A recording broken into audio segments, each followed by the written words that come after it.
Olá, pessoal! Tudo bem?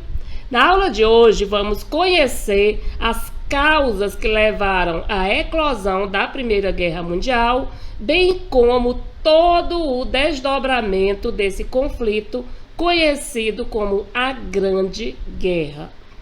Como eu costumo dizer, nada acontece por acaso. Tudo tem um motivo e uma razão de ser. E aí vocês podem perguntar, então, quais as motivações que levaram à eclosão desse conflito em 1914? Vamos conhecer. Pois bem, primeiro dessas motivações foram justamente as rivalidades imperialistas. Como assim?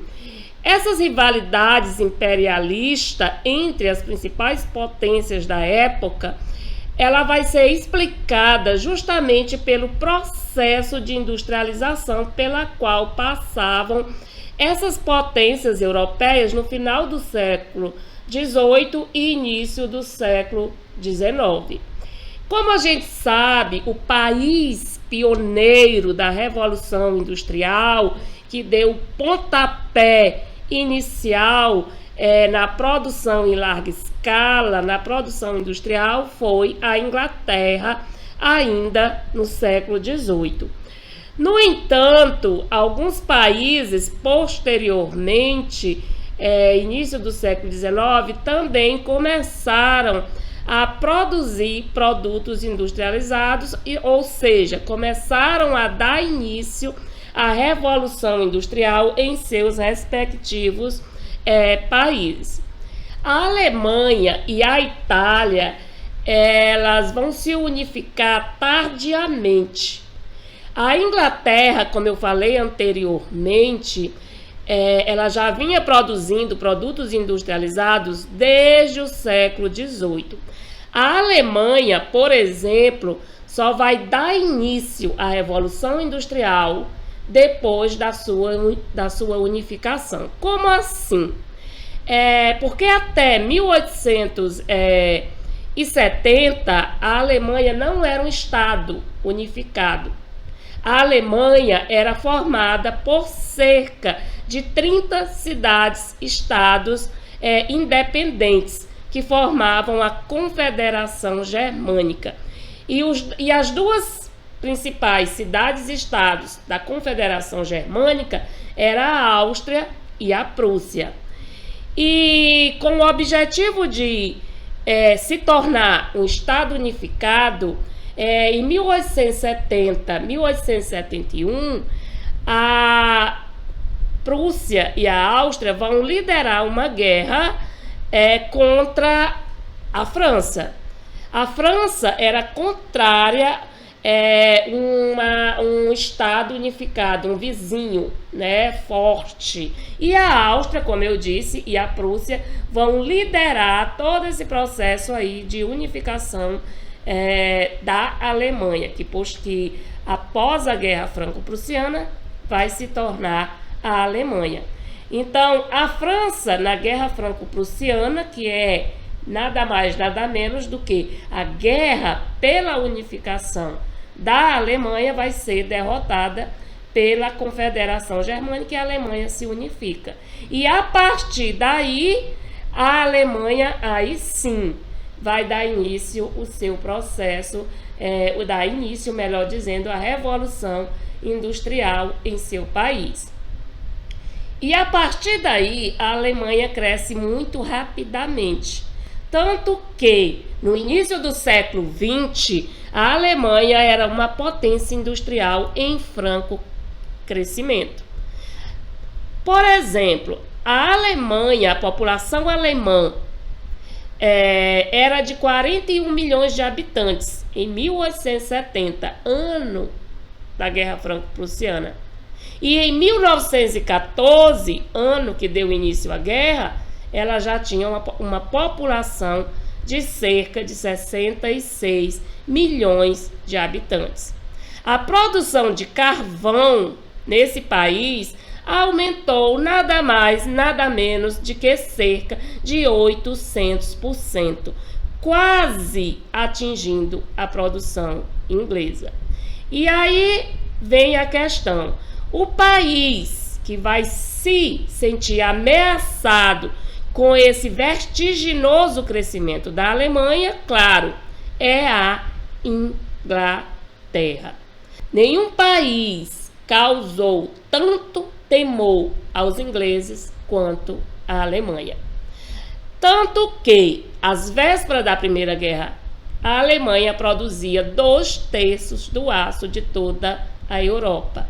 E ela, sozinha, gerava mais eletricidade que a Grã-Bretanha, a França e a Rússia juntas. Era ou não era para a Inglaterra se sentir ameaçada? Inglaterra e Alemanha. A Alemanha, após a unificação, ela vai ter um foco, ela vai estar imbuída mesmo para conquistar a hegemonia do planeta, a hegemonia da Europa, do planeta, não só da Europa. E a Inglaterra, ameaçada, vai o quê? Defender a sua hegemonia. Então, Inglaterra e Alemanha, né, as duas principais rivais nesse período, a Alemanha unificada em 1871, em pouco tempo vai lá vai o quê? Se equiparar à Inglaterra como grande potência industrial. Por isso que eu falei, a Alemanha vai defender a sua hegemonia e a Inglaterra e a Alemanha, desculpe, vai querer o quê? Conquistar essa hegemonia, derrubar a Inglaterra do seu posto e ascender, né, ao topo. Isso quem? A Alemanha. E a França e a Alemanha, o porquê dessa rivalidade? Lembrem-se da Guerra Franco-Prussiana. Estão lembrados? Então, essa rivalidade entre ambas vinha desde essa guerra em 1870, que foi, repito, a guerra pela unificação da Alemanha. E quando a França perdeu esta guerra, a França teve que entregar, já que essas guerras eram imperialistas, teve que entregar os territórios da Alsácia e da Lorena para a Alemanha, né? Então, a Alemanha anexa esses dois territórios, que não eram qualquer território, eram territórios estrategicamente importantes para a Alemanha, para esse crescimento aí industrial desse país. E a Rússia e a Alemanha?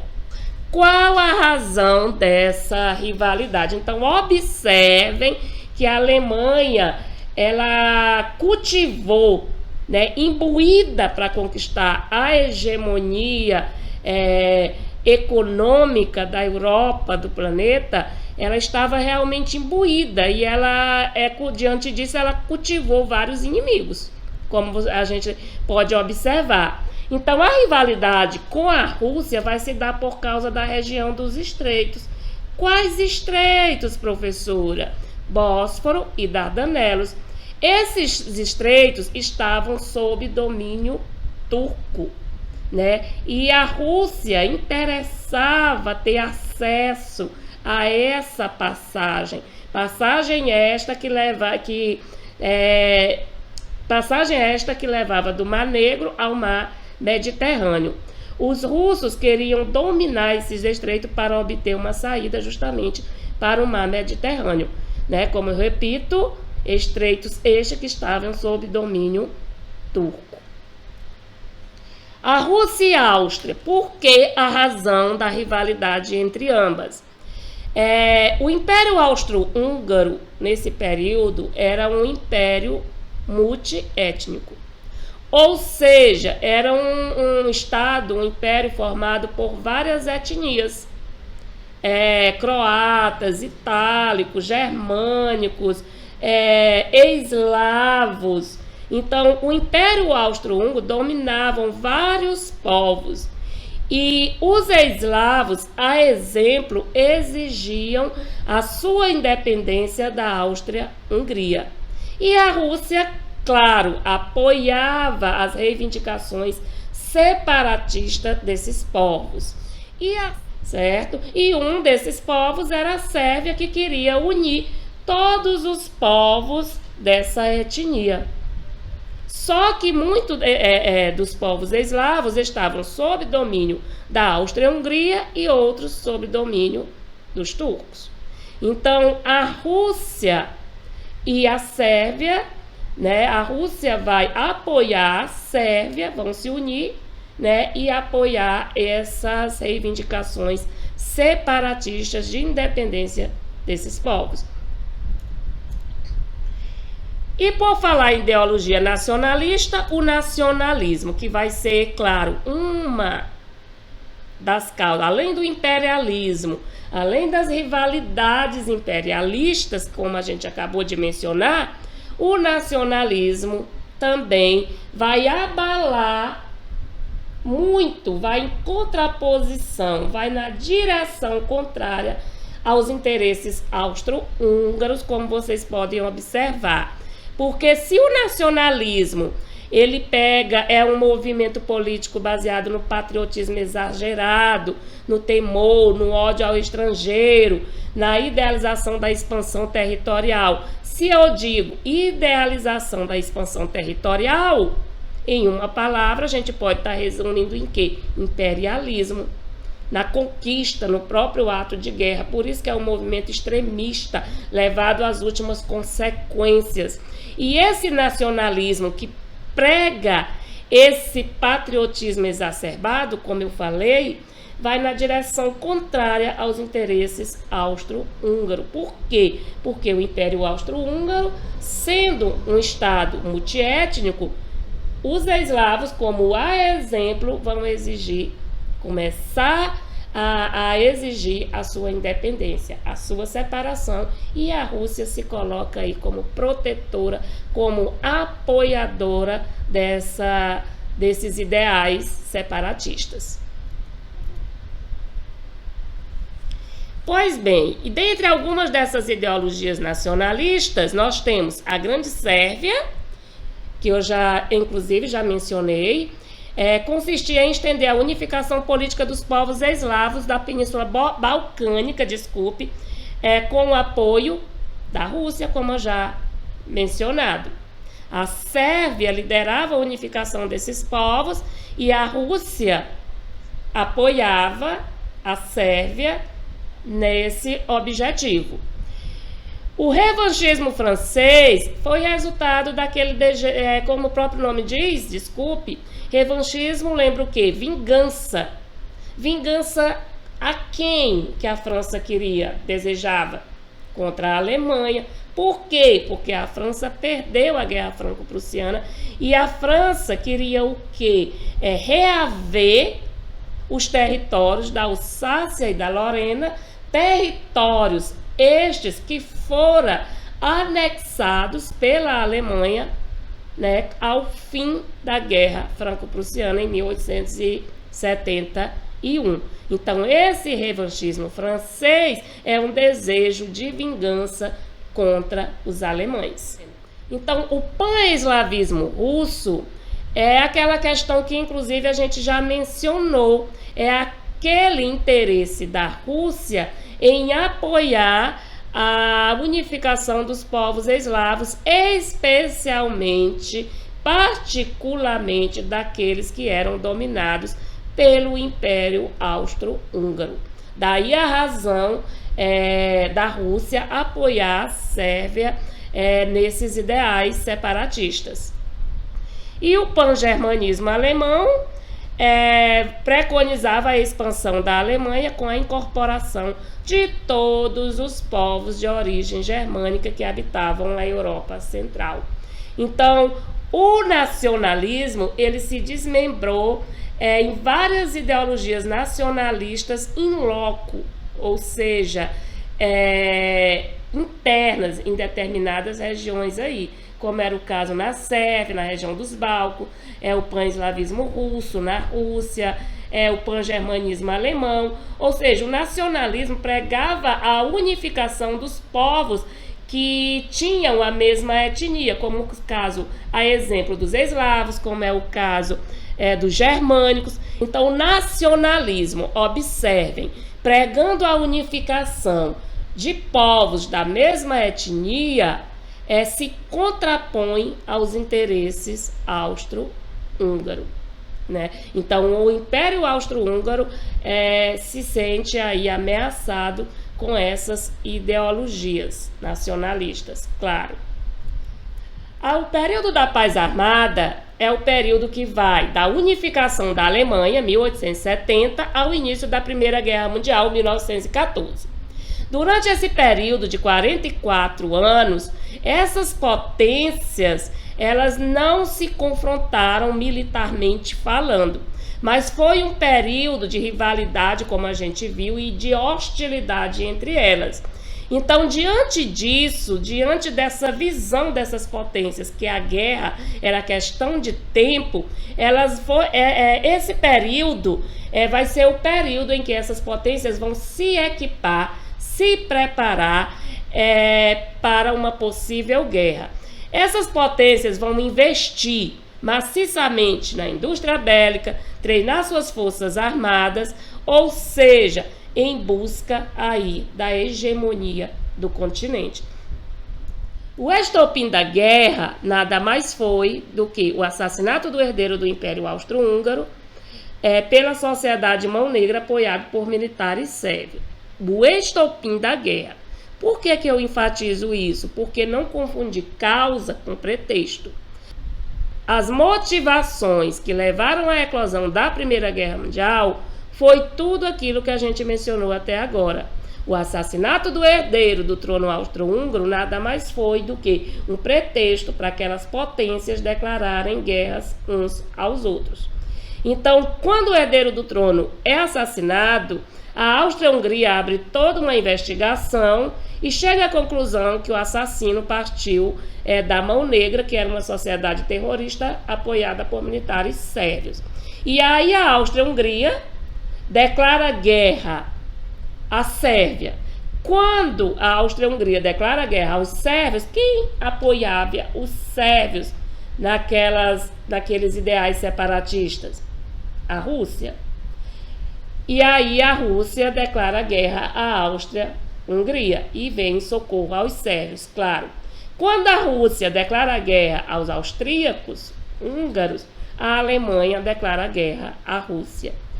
E quando a Alemanha entra na guerra, quem era a maior rival da Alemanha? A Inglaterra.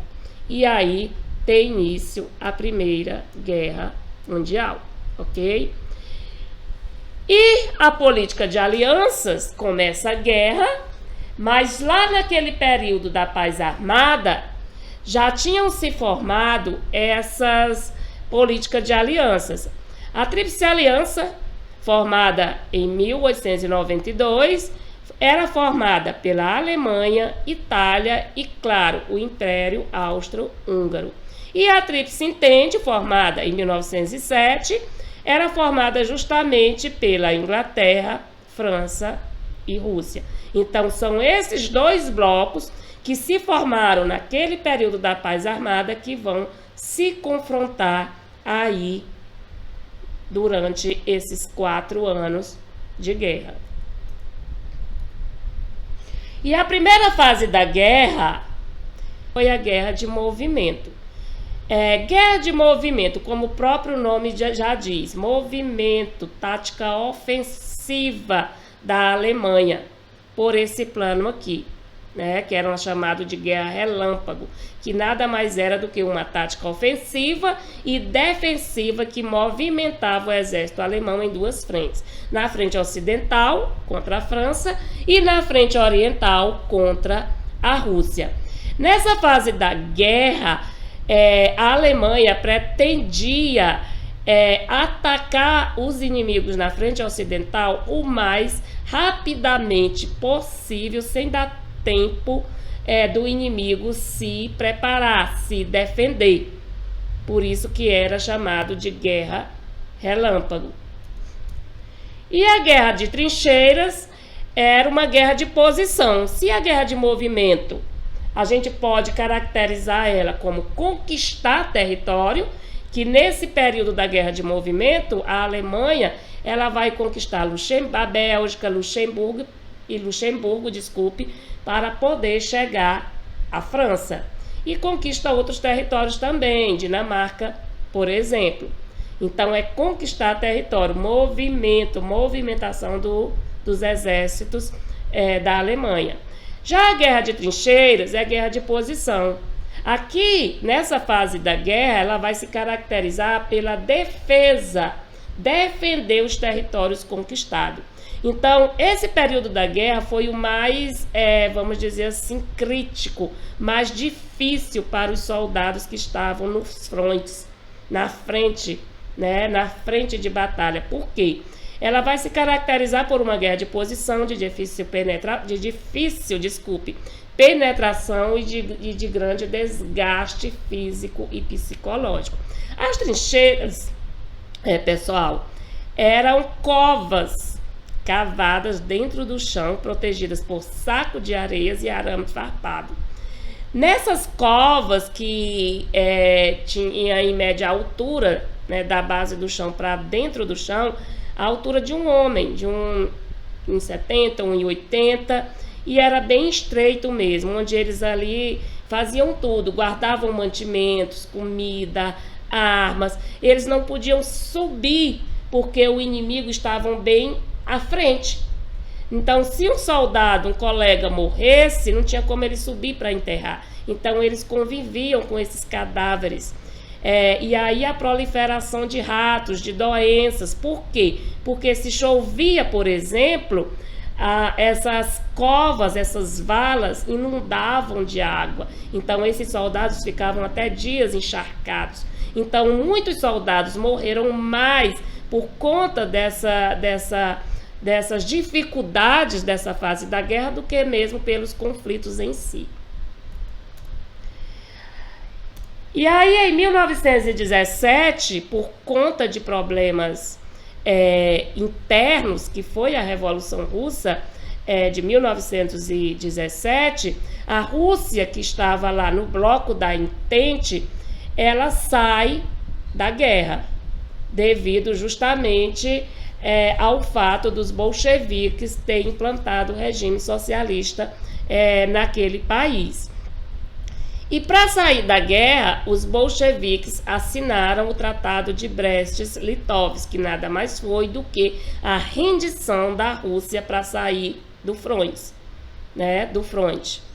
A Rússia, já que a guerra é imperialista, ela teve que ceder, entregar, melhor dizendo, não é ceder, entregar esses territórios para a Alemanha, de acordo com o Tratado de Brest-Litovsk. A Polônia, a Lituânia, a Letônia, a Estônia, a Finlândia e Ucrânia, que antes pertenceram à Rússia, agora, né, com a rendição, vai ser território alemão. E sai a Rússia e entra quem? Os Estados Unidos da América. É interessante enfatizar que os Estados Unidos não iniciaram a guerra. Os Estados Unidos só entram na guerra justamente em 1917, já praticamente no fim da guerra. Enquanto as demais potências já estavam exaustas, né, já de quase 4 anos de combate, os Estados Unidos chegavam aqui ao lado da Entente, com soldados, com mais de 1 milhão de soldados, armados até os dentes, descansados, bem alimentados. Ou seja, se a aliança até então dava a entender que iria vencer a guerra, que estava na ofensiva, com a entrada dos Estados Unidos para reforçar a Entente, vai passar o quê? Para a defensiva. E aí nós vamos observar o quê? Um revés de situação na guerra. A Entente, que estava na defensiva, vai passar agora o quê? Com o reforço dos Estados Unidos para a ofensiva. E diante disso, a Alemanha, ou seja, a aliança, sai derrotada da guerra, da Primeira Guerra Mundial, que pelo Tratado de Versalhes, assinado em 1919, a Alemanha foi penalizada, foi considerada culpada por todos os prejuízos causados pelo conflito.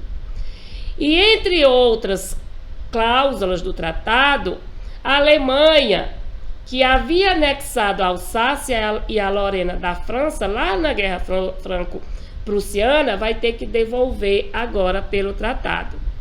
A Alemanha e a Áustria-Hungria ficam proibidas de se unirem em um só país, porque a Áustria-Hungria ela vai se desmembrar em vários outros, o território é do Império Austro-Húngaro, vai se desmembrar em vários outros países.